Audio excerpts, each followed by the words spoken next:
Hello and welcome. My name is BER. I am 18 years old and I am a first year student studying a Bachelor of Music, majoring in classical performance at the Melbourne Conservatorium of Music.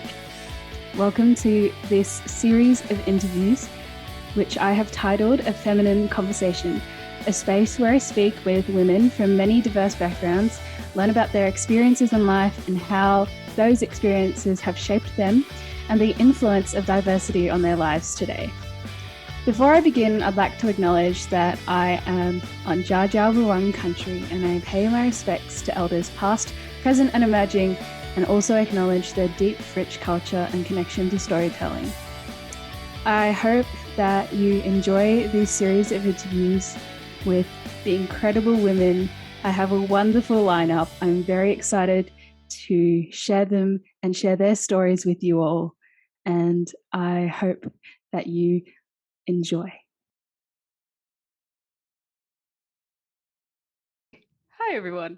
This is the first episode. Today's guest, we have Elise. Very exciting. We met through high school. She was in the year above me, and she's one of the most chaotic people I know, but one of the bravest as well. I've had the pleasure of knowing.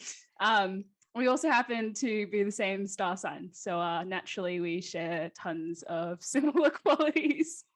You could go horribly. For those who don't know you, introduce yourself to everybody. Give us some background. Question. Yes. So hi, I'm Elise. I am a assistance dog user. I say user, not like a software, but you know what I mean. I have an assistance dog. I'm currently on my second. I have Joe, who's, you won't be able to see this if you're listening, but Amber can sort of kind of see him in the background, chewing on my bed. Joe's a German Shepherd. He's just turned 6, and he is a PTSD service dog. But his predecessor was Luna, who Amber is familiar with. I am, yes. And she was a Cavalier King Charles Spaniel, and she retired halfway through last year. No, a bit earlier, halfway through last year. Yeah, so that's fair. Apart from like assistance dog mental health stuff, I'm a big plant nerd. I think I study neuroscience at uni. I think brains are pretty cool, mainly because I don't understand mine and what's learning if you're not unlearning about yourself. So yeah, it's true. Yeah, so that's about me. Yeah. Amazing. So tell me how you began your journey with assistance dogs. Yeah. Okay. So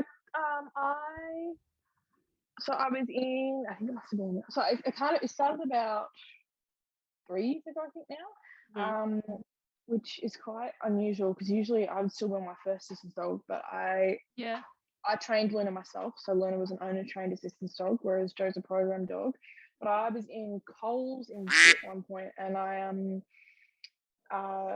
just so there was this lady, and she was just walking around. And she had a little dog with a little yellow and blue vest on. And I was like, oh my god, what's that? And I was really nice and whatever, and polite.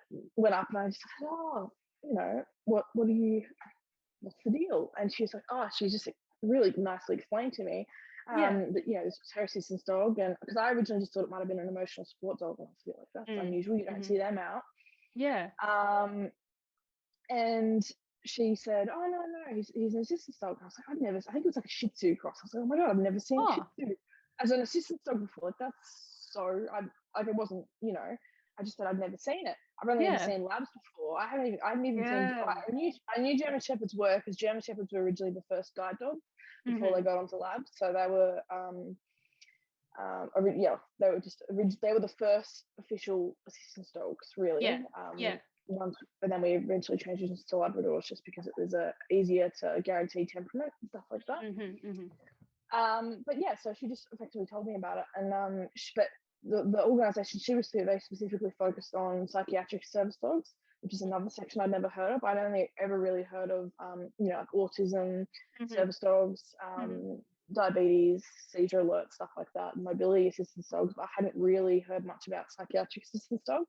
And as someone at the time, I had just come out of 5 months of intense like a really intense mental health episode, and I was had just been diagnosed with PTSD, which for those who don't know is post-traumatic stress disorder. And that was something that I was really struggling with, but obviously internally, but it also affected like how I got to school and stuff like that. Like, I couldn't concentrate at school. Like I was just dissociating. I wasn't present. And so I kind of need something to like help ground me in a way. Something that wasn't human based, because sometimes when I feel like, especially when you're really struggling with trauma and stuff like that, when you're relying on, you automatically have like trust issues sometimes. Sometimes you don't want to like burden another human with like whatever's going on. I know it's not exactly perfect logic, but it's PTSD logic.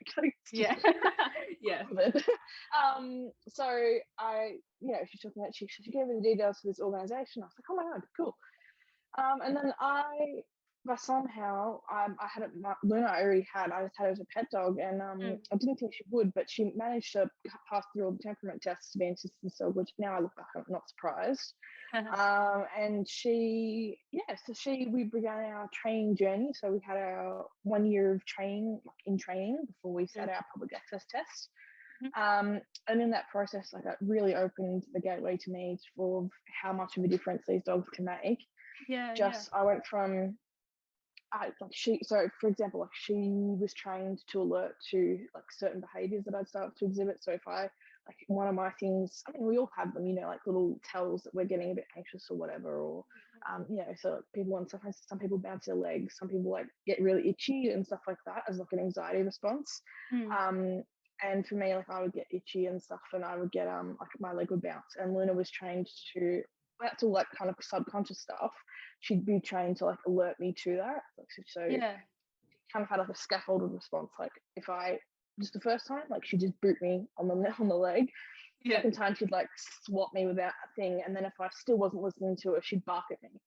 And that like seems quite simple, but actually when you're thinking from a dog training perspective, you're teaching a dog effectively what it means when the human's not responding to like it's quite complicated. So she had other tasks as well, like deep pressure therapy, which is effectively where the dogs that's more of a recovery task rather than alert task. So it's kind of split into different, like we call them their tasks. That's what the service dog refers to, like they're what they do.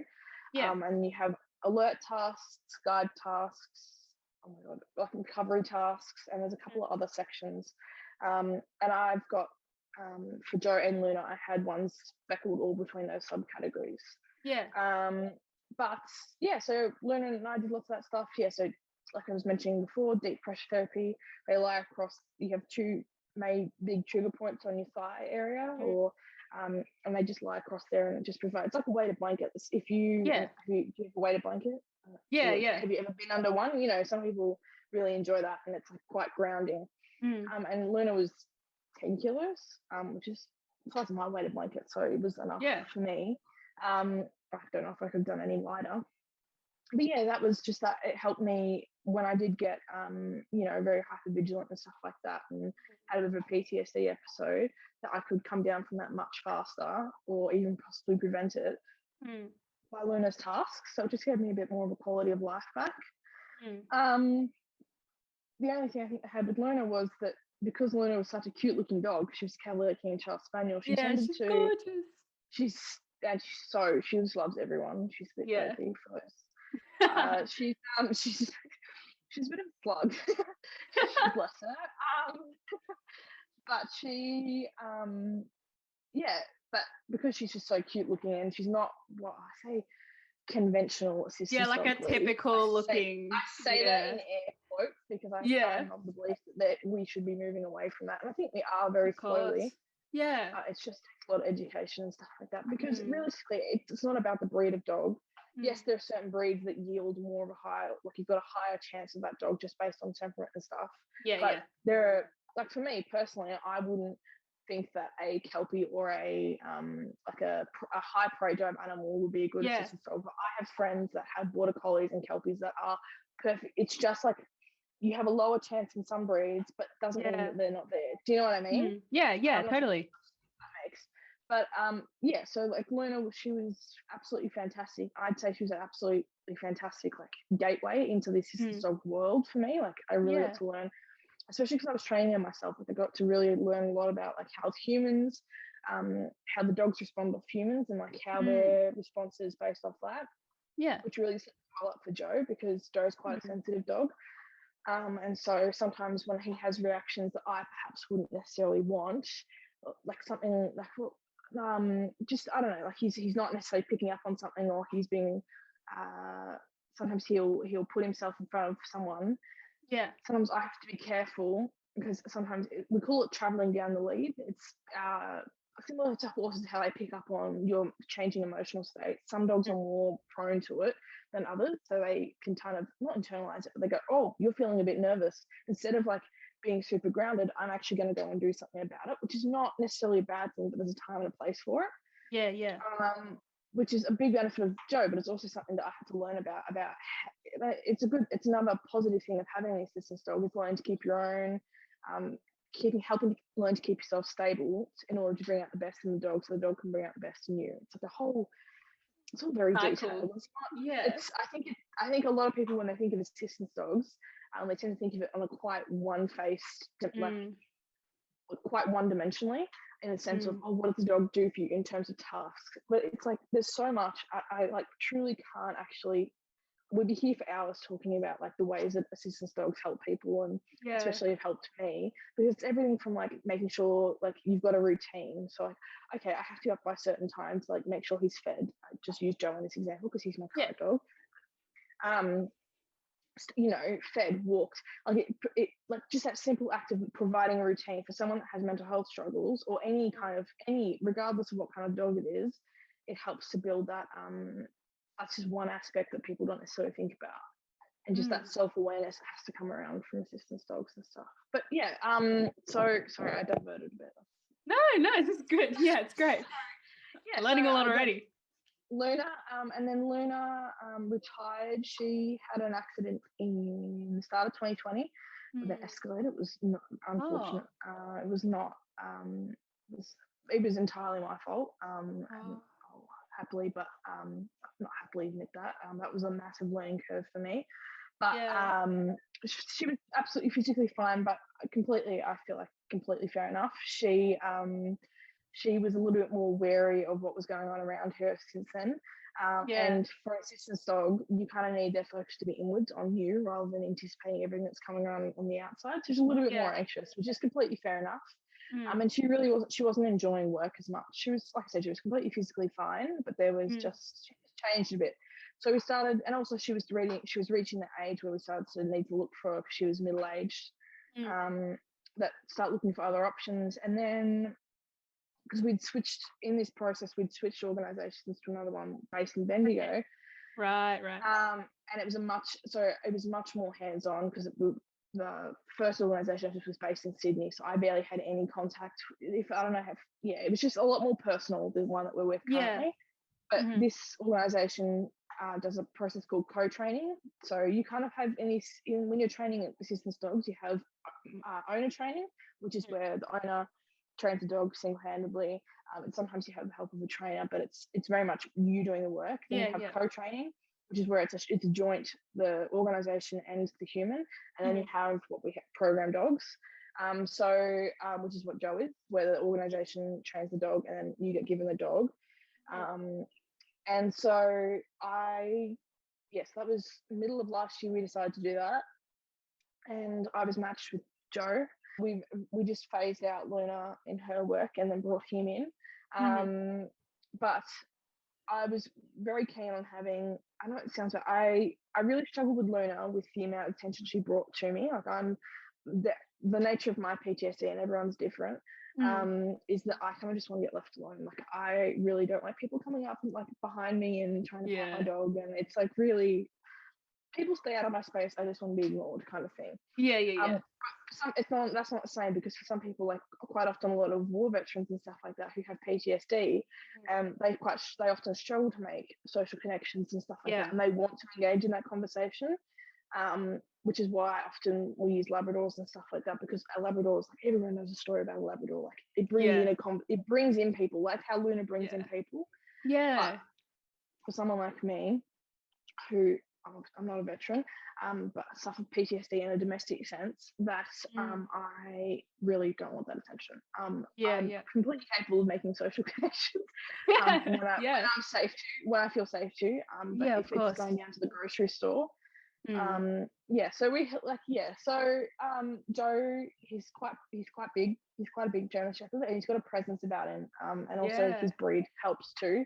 You know, I feel a bit bad sometimes. You kind of make the best of people's misjudgments about the breed, but big scary dog. Like the amount of times I get asked, "Is he a guard dog?" I'm like, no, I'm walking through the shopping centre with a loaded gun of a dog. You know, he's just ready to attack at any moment.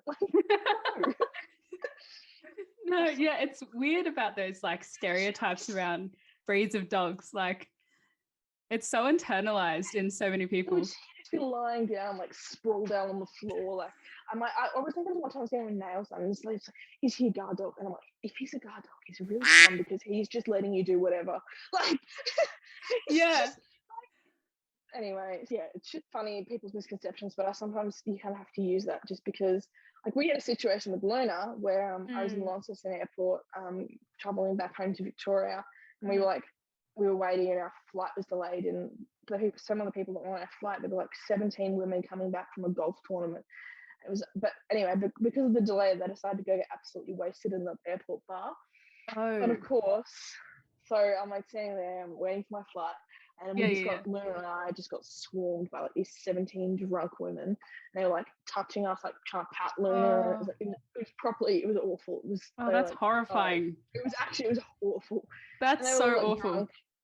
But I kind of had in that moment like this light bulb, and I was like, no, like I can't keep doing this. Like this is, and if I could go back into the situation again and do it with Joe, I don't think that would have happened, because I feel like somewhere in their drunk minds, it might have like triggered that. Oh my God, that's a scary looking dog. Probably won't pat that, you know, like won't come into that space.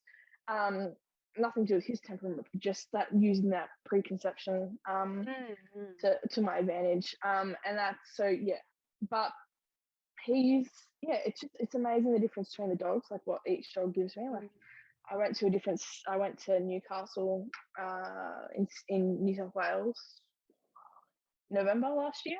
I travelled on my own, like who is she? And when I flew up with Joe, and I flew back and stayed in a hotel, which like I know sounds like really like novel to some people, but for me, for someone who really struggles like feeling like safe in personal situations, it was not personal situations, struggles with like a feeling of safety in most things. That was a really big deal for me. And I don't think I could have done that with Luna, but just because he's just got this, like he's very alert, like he knows what's going on. He's like, his ears are always listening to people, and it's just kind of taken away this hypervigilance of like, actually nothing happens that this dog doesn't know about. I would find how you dealt with your mental health during the pandemic with Joe.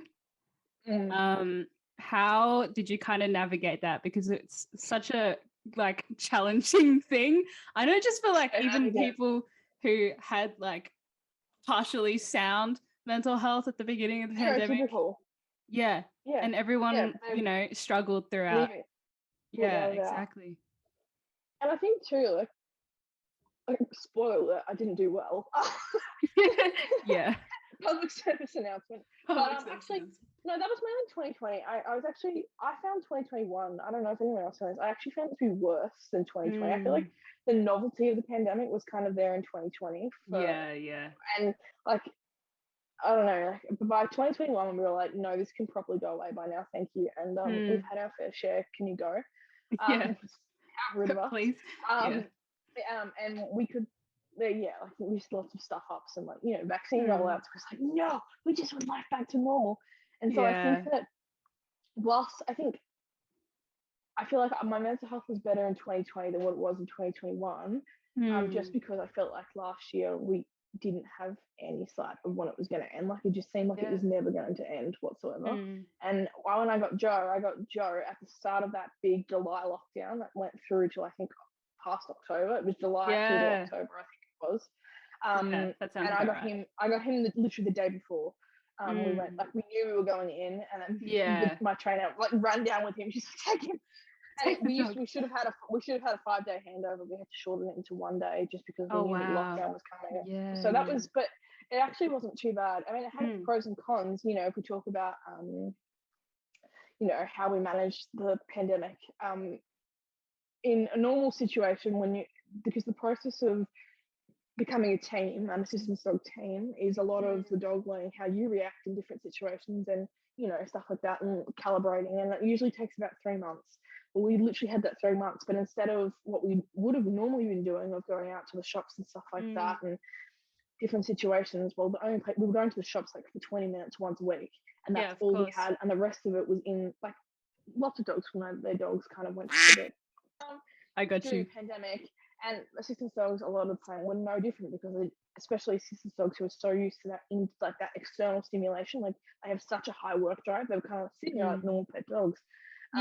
So I kind of had, especially because I didn't really know him, I barely knew him. I had to get to know him when he wasn't necessarily at his best, and I feel like it was kind of a blessing in disguise. Because now that, like, we are doing stuff and we're so busy, and we're, you know, moving out, and there's you know, uni, and oh my god, of course. he's never been busier, but it kind of allowed us to really bond over lots of stupid stuff, like 20-minute, you know, like how long can we prolong a 20-minute shopping session, like how much media, I don't even need a toothbrush, let me like get you to hold this, you know, because that's one of his tasks, is that he can hold something, and I'm like, well, I have to turn this into a training exercise, you know, hold this or something. Like it was just, or like I'd like pretend to drop, you know, like pocky sticks, like a packet of pocky sticks on the ground, and be like, can you pick that up for me? And he'd like go and pick it up. I'm like, I have to like cram as much as I can into 20 minutes. It made it so that way that when we came out of lockdown, I was really excited and we were both like rearing and ready to go. Like, we've got training and work to do. Of course. Which was good. But yeah, but usually, you know, how I was talking about that 3-month process of getting to know each other, it had to kind of turn to 6 months, because that 3 months of lockdown counted. But when we're trying to like familiarize ourselves with, like, you know, our local area and stuff like that, we kind of that had to be in another 3 months. So we've kind of just come to the end of that. So we're still a new team. In things, and we will be for the next another 6 months, but so we're still getting to know each other, but it's we're quite the quite two peas in a pod. Well, actually, no, I'd say we're yin and yang. Actually, Luna and I were two peas in a pod. I would say that too. No, like seriously, we you know, it was good and bad, because like if I was having a really bad like depressive day or something like that, and I like wouldn't get out of bed till 12, 1, 2, Luna would be more than happy to like lie there with me. She wouldn't even go to the toilet. She'd just be like, no, I will just hold it and I will lie here with you. Whereas Joe, which is really sweet and really nice, but actually when you come from, and I love that, but if you're trying to like help yourself get out of a depressive stoop, that's not necessarily what's like the best. Whereas Joe, like at 9 o'clock, he's like smacking me on the head with his paw, like, let's go, get out, gotta go bathroom, go home, sis, world waits for no one. Like he's like, and he's just, so he actually like challenges me in lots of different ways. Like whereas Luna, and so that's been a really nice aspect that I didn't quite expect. And I describe his personality as like a middle-aged white man with 5 kids and a mortgage. Joe, like that's how I describe him. Which is not typically who I'd gravitate towards. Yeah. But like he's my best friend. There's no doubt about it. And he just really couldn't be bothered with anyone. But I'm his world, and it's If everyone else fell off the edge of the planet, he wouldn't really care. But it's all wrong with him. That's a nice feeling. Yeah, do you know what I mean? Yeah. It keeps you going sometimes. I wasn't great last year, but and especially too, I think, you know how you're talking about how lots of people who previously, before the pandemic, didn't struggle with mental health or had limited struggles with mental health really struggled. I think that one of the big issues I had was in March. I knew I needed to see a different psychiatrist. Which was about the time that all that Brittany Higgins stuff was coming up, was March, April. So I think for a lot of people it was actually quite triggering. Or it certainly was for me. I didn't realise it at the time, but now I look back and I'm like, that's why. And then we had that, so I knew by April that I needed to see someone. And so I got a referral for a psychiatrist, and it wasn't until late October, early November that I got to see the psychiatrist, because everyone, like the strain on the mental health system at the moment, because everyone needs help. But that in turn, like, absolutely, I think everyone should get it. No doubt about it. Like, we all need it. It's just about if I was looking at that from a perspective, like, in that last 3 months, I was so bad that, like, there should have been a triage system that worked well. Do you know what I mean? Like, I just think that, but not that anyone could have predicted it or anything like that, you know, with the pandemic. But everyone was just so strained with mental health resources and stuff like that.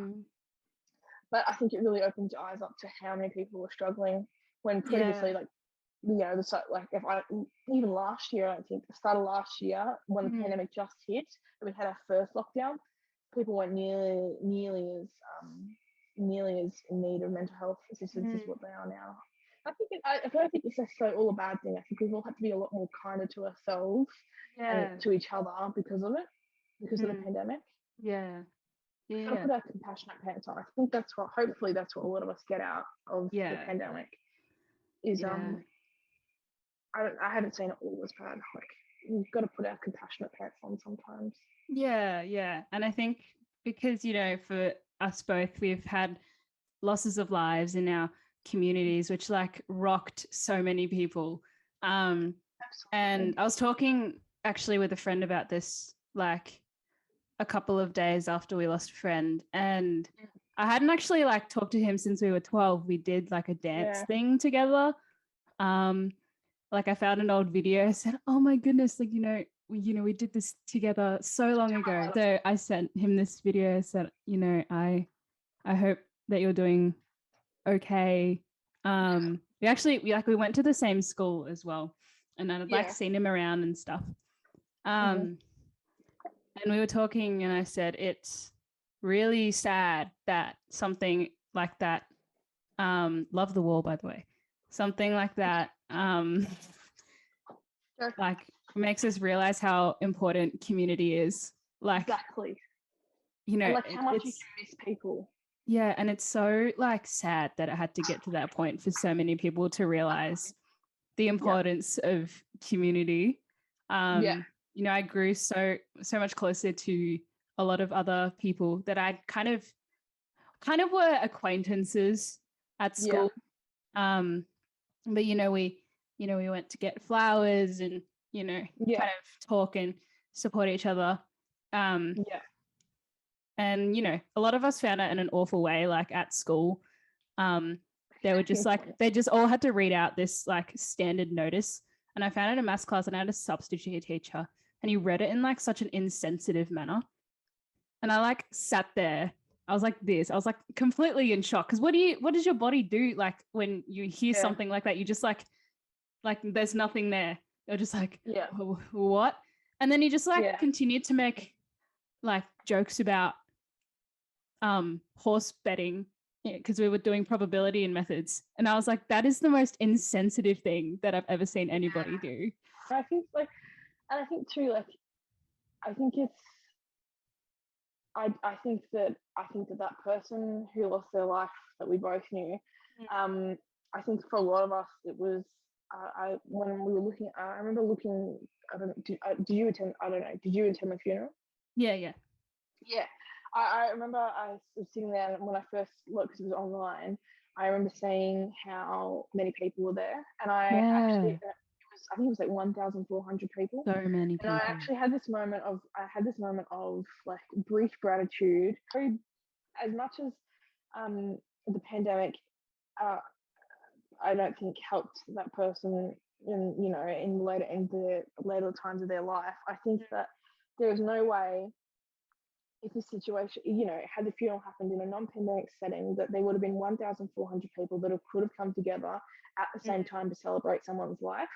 So I had this very brief moment of, actually, we have another way to connect in this sense. And I think everyone would have preferred if we could have done it in person, but there is no way we could have fitted. There were people 1,000 people that joined in. Do you know what I mean? And we've just never had that before. we've never had, I feel like especially people with disability as well, like this whole, online, like telehealth, like this, we've had to adapt. But we've also now been able to include people that cannot attend things physically, whether it be because of a pandemic or a disability or something like that. And I think we've kind of opened this door. And I just remember having this moment of sitting there, before this funeral started, being like, just filled with happiness. There was 1,400 people here celebrating this person's life. That we were all, we were all in the same situation. There were 1,400 people, really sad, but also here to celebrate someone's life, and we were all sitting at our computers. Do you know what I mean? Like, it was just like this weird moment. That's such a good way to look at it. Yeah. And but for such a horrible thing, but we had all managed to somehow indirectly connect. Yeah. That's such a good way to look at it. Yeah. Yeah. There's no way we would have fit that many people in one space at all. Internationally, and had this been in a non-pandemic setting, they might have just sent a couple of texts after the funeral, not actually been a part of it. Do you know what I mean? It's kind of, I don't know. But I just think that as much as the pandemic's taken away from us and lots of people's mental health, I also think that it's potentially, and not the case for everyone, but I think it's it's definitely given everyone a lot of different perspective. Yeah, but for people such as myself who already had a disability, I'm also on the autism spectrum, so I already had that and issues with being able to attend things physically. But I had plenty of friends that have immune compromise, autoimmune diseases and stuff like that, lupus, whatnot, who cannot afford to just catch the common flu pre-pandemic. It will put them in a coma. And so when you have GPs on the phone saying, well, there's no way we can possibly, or doctor specialist appointments saying, well, you have to come in, there's no way we could possibly cater to having you not come in. Yeah. And then it takes a global pandemic for everyone to be like, actually, sorry, you'll have to adapt. Do you know what I mean? Yeah, yeah. They can't really use that excuse now for those people. Yeah. And I think that's what I think it's been given. Yeah. That's one of the many things. Yeah. I try to focus on positives, but of course. I think it's also really important to give space to the negatives. Of course. Yeah. It's so important. And as much as it forced isolation, it also forced connection as well. Yeah. Like I remember in 2020 when I was doing year 12, me and a couple of my mates, we were doing weekly Uno sessions on Google Meet, and I remember we were all ridiculously there was accusations of cheating. There was nearly wars started over it. There was I falling off my bed and on my head once with the computer. It was but it's still stuff we talk about now. Yeah. And we wouldn't have done that there were people inviting their friends into the chat that we didn't know. We were still making social connections. It was the most absurd thing. And I look back at it now, and even I feel like I should have done more of that in 2021. Yeah. But I look at that and I was like, that is actually something that I don't think will happen. Hopefully won't happen again in terms of being in another pandemic and isolated. But that isolation, we forced ourselves to have different avenues of connection. Yeah, absolutely. Yeah, that was my French class. There were only 6 of us, and I always got made fun of for wearing hats to class. So then one day my French teacher turned up in the Google Meet with a bike helmet on her head, and she was like, "Okay, so everyone, it's silly hat day." And we'd stay on Meet until 5 o'clock, and school finished at 3:30. It's insane times. I say it was. It still is insane. It still is. Yeah, it still is. It's still nuts. What's even going on? But it's forced me to make connections with people that I normally would never have talked to ever in my life. Exactly. Which is so weird. It's so weird. I mean, highlighted for a lot of us how important social connection is. If you didn't realize it before, me, you kind of just take it for granted. I'll see them, the next day when I'm at school. Exactly. I haven't seen anyone for 4 weeks. Literally. I just force myself. Yeah, exactly. Yeah. I was sitting next to this guy in English class, and he was so annoying, and he just talked my ear off all the time. And I was like, okay, we really have to concentrate on our work, because English is my favorite subject for some reason.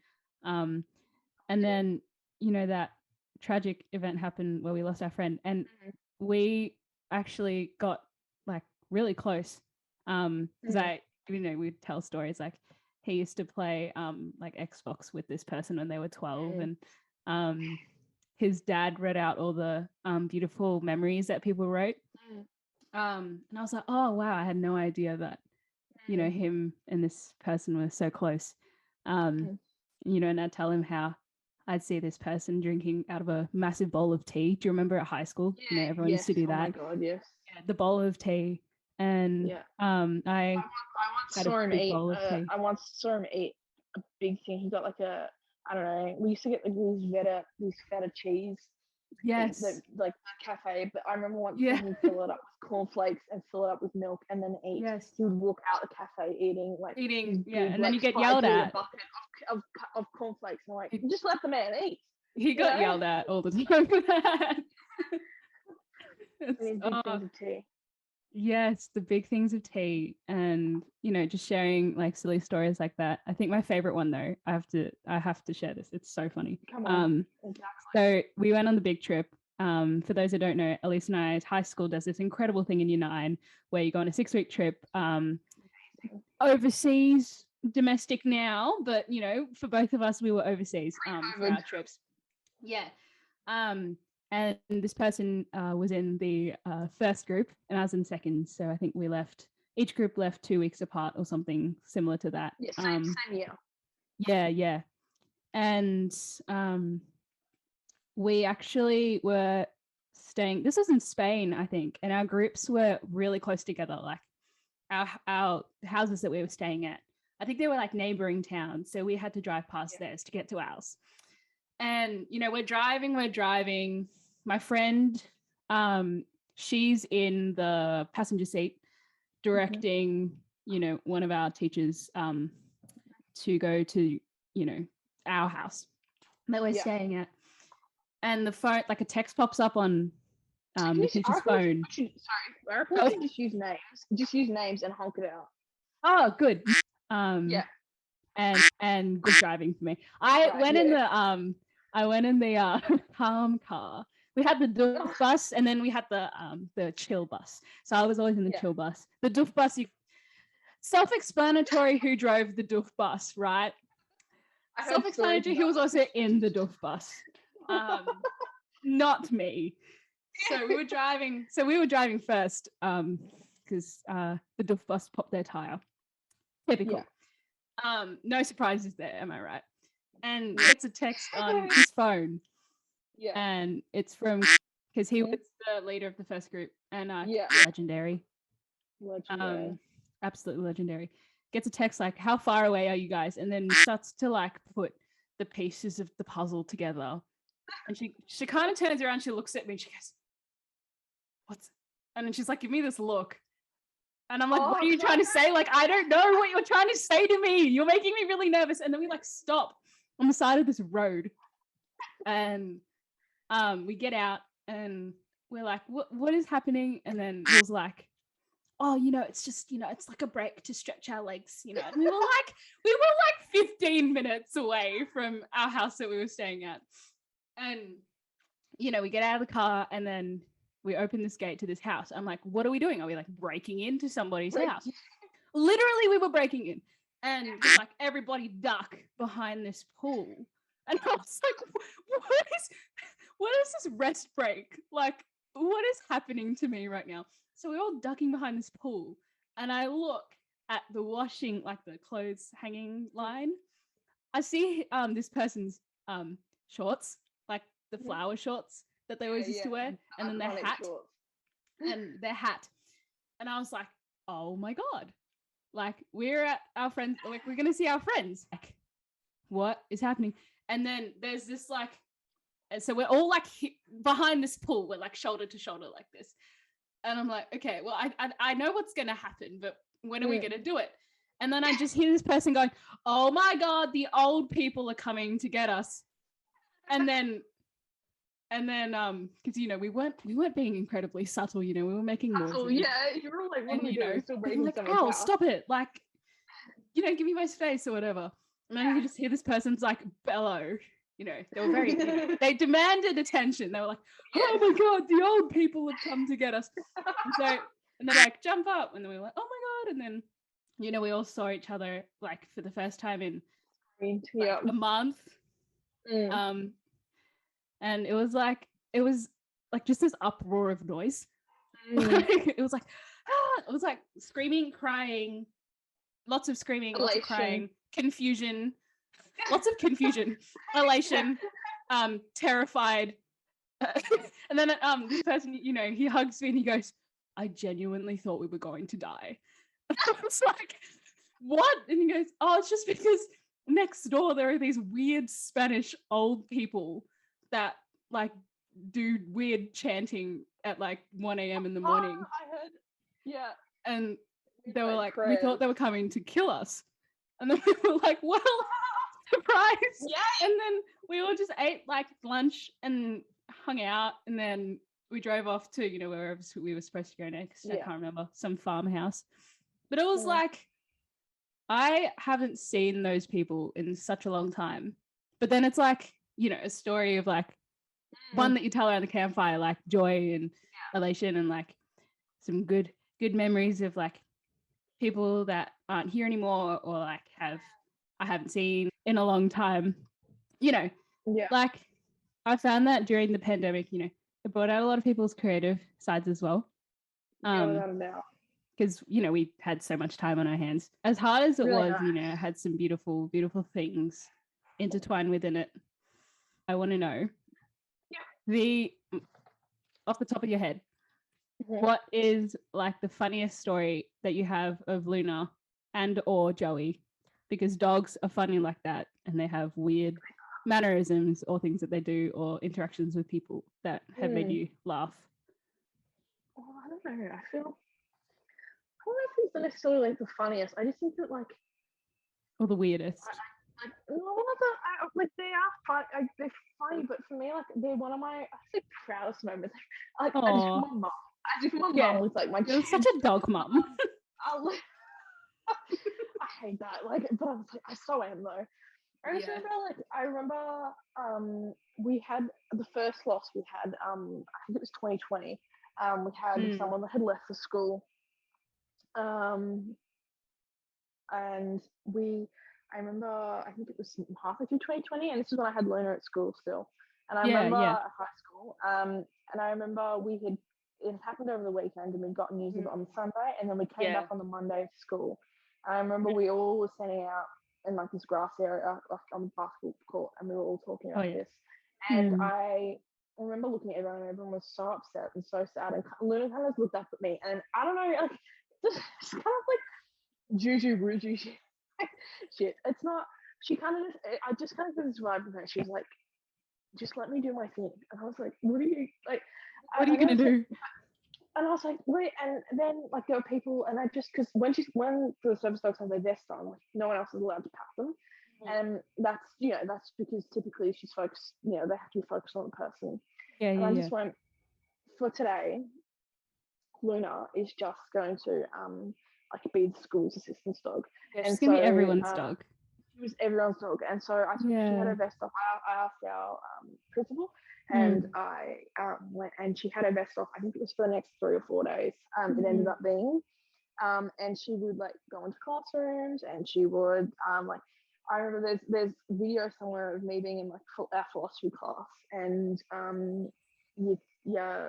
our year 12 philosophy class, and then there's Luna like literally getting passed around like a baby. Once people had enough pats, they'd like move her on to the next person and the next person.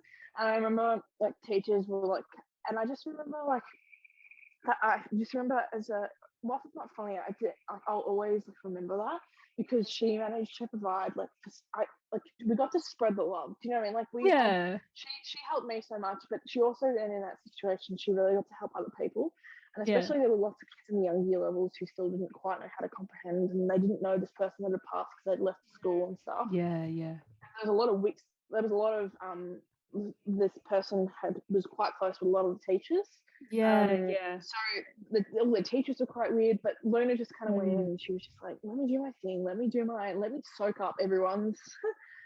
And I remember that with a lot of fondness, but also I distinctly remember a funny memory of Luna is her deadly as farts.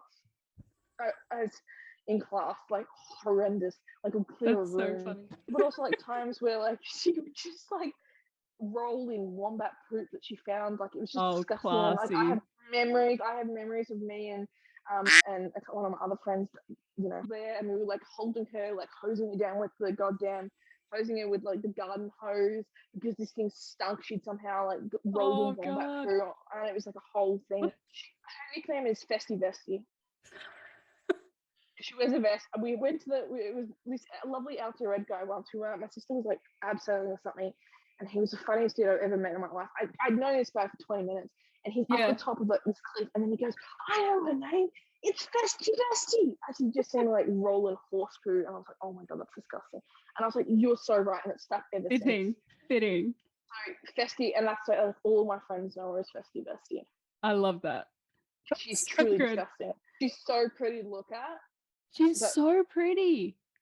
But her big she's eyes. Actually disgusting. She's a revolting dog. She's got that aura. She does. Then I have like anything with Joe, like I remember. Joe's got Joe, like Luna loves everyone. Yeah. Loves me. But Joe, like very specifically, like I said, if everyone fell off the planet, he wouldn't really care. But like, so he's quite focused on me, but he's got this real thing. Like he's a very sensitive dog. And I was working for a company last year that did lots of stuff with special needs children. And I've never felt more like a proud mum in my life with this dog who had his vest on still. Like he knew he shouldn't have been doing it. There was a child that was absolutely melting down. Like could not cope. He went over and he like put his head on this kid's lap and like did one of the tasks, and he was doing it to another person. And this kid like completely changed. They were like, "What? Like, this is so cool." Yeah. And we still do like we go out and we visit like we do some outside of assistance dog work. We like to try and give back. So we do some like you know, like we were out Christmas Day and there was a child. I think she had some kind of I think we were a crown. She had some kind of what's the muscle? She had some kind of dystrophy. So she was very, very thin and just like she I think she might also have like an intellectual disability or something like that, because she saw Joe across this is the middle of like Crown Casino, and she screamed. And I thought she'd scare herself, but she wasn't, because it sounded like she was scared. And she's like making grubby hands. I don't know, she must have been 10 or 12. So we walked over, and Joe, she's in a wheelchair, and Joe, like, he would not leave this girl.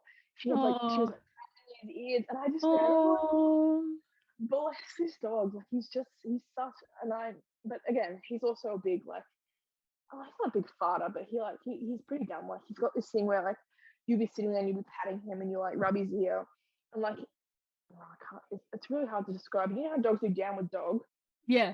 He does it on his face and his bum's still in the air as he rubs his head. It's really obtuse. It's like, dude, what are you doing?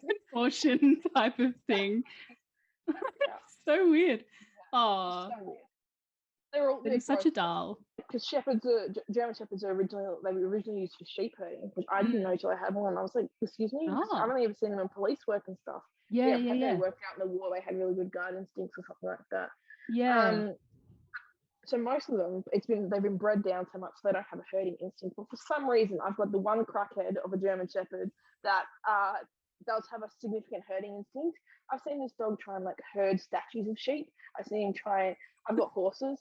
He herds my miniature pony, who is he's just as tall as it. He probably heard this pony hates him to death. Like he'll stampede my dog. Like, attaboy, you know, both of them. He like stands there, he's like barking, like he's like herding these horses. I'm like, what do you think you are? Like, what are you doing? Channeling his border collie. I'm like, attaboy. Okay, and then you stand there and you observe, and you don't know whether to like laugh. He's so bad at it because he's never learned. So he's just like driving him in the wrong direction. I'm like, natural instinct, but the wrong instinct. I took Joe to a pride festival the other day. I took Joe to a pride. I had him dressed up in like rainbow, like his vest. I decked it out with like rainbow. Oh my gosh, love. He's this terrifying looking dog, and he's like, he's just like, love me. He's just like, Dad. It's the fact that it's the paw for me. Exactly. It's the paw for me. Exactly. My dog does that too. He would definitely be a straight white male. I think that's his kind of vibe. But he's he would trying to fit in. You know, he'd be a very inclusive. Like he'd be like the. You know, such a good ally. middle-aged. Yeah, he'd be like the best dads, ally. you know, the soccer dads. Like you'd expect them to be really homophobic, but they're not. Yeah, exactly. Do you, sweetie? That's him. Yeah, he's like giving that energy, support. Yeah, exactly. It's so fitting to be a pride. Yeah. Oh, that makes me laugh. Yeah.